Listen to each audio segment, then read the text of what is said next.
Hi అండి. అందరికీ నమస్కారం.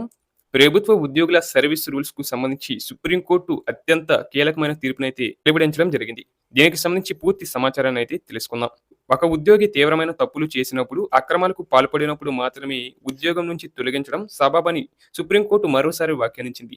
డిస్మిస్ చేయడం అనేది ఒక ఉద్యోగి జీవితాన్ని రోడ్డున పడేసే అత్యంత కఠినమైన శిక్ష అని పేర్కొంది. తప్పు తీవ్రతతో పాటు సదరు ఉద్యోగి సుదీర్ఘ సర్వీసు, వయస్సు, సంస్థకు ఎలాంటి నష్టం వాటిల్లిందనే అంశాలను బేరీజు వేసుకున్నాకే నిర్ణయం తీసుకోవాలని సూచించింది. విచారణ పెండింగ్‌లో ఉన్న కాలంలో విధించే సస్పెన్షన్‌ను డిస్మిస్‌తో పాటు అదనపు శిక్షగా మార్చడం ఎంతమాత్రం సరికాదని సుప్రీంకోర్టు తేల్చి చెప్పింది. 11 ఏళ్ల సుదీర్ఘ న్యాయ పోరాటం తర్వాత మహారాష్ట్ర విద్యుత్ పంపిణీ సంస్థకు చెందిన ఒక మహిళా ఉద్యోగికి ఊరటనిస్తూ కోర్టు ఈ కీలక ఉత్తర్వులు జారీ చేసింది. మహారాష్ట్ర విద్యుత్ పంపిణీ సంస్థలో 1985లో సురేఖ ఉద్యోగంలో చేరారు. బదిలీల వ్యవహారంలో ఆ సంస్థపై ఆమె న్యాయ పోరాటం చేసి గెలిచారు. దీనికి కక్ష సాధింపుగా సంస్థ ఆమెపై అంతర్గత విచారణ జరిపి 2006లో సస్పెండ్ చేసింది.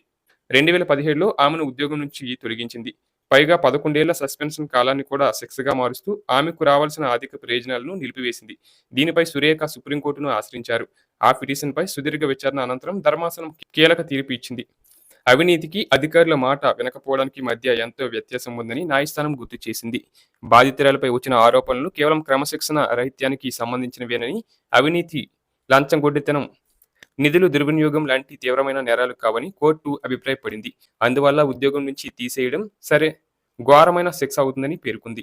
అలాగే దాదాపు 11 ఏళ్ల పాటు ఉన్న సస్పెన్షన్ కాలాన్ని అదనపు శిక్షగా పరిగణించడాన్ని తప్పుపట్టింది. సర్వీస్ రూల్స్ అనుమతిస్తే తప్ప ఒకే తప్పునకు 2 వేర్వేరు శిక్షలను కలిపి ఇవ్వడానికి వీల్లేదంది. ఈ సస్పెన్షన్ కాలాన్ని మొదటి 6 నెలలు, ఆ తర్వాత మిగిలిన 10.5 ఏళ్లుగా విభజించి ఆమెకు అందాల్సిన ఆర్థిక ప్రయోజనాలను చెల్లించాలని ధర్మాసనం ఆదేశించింది.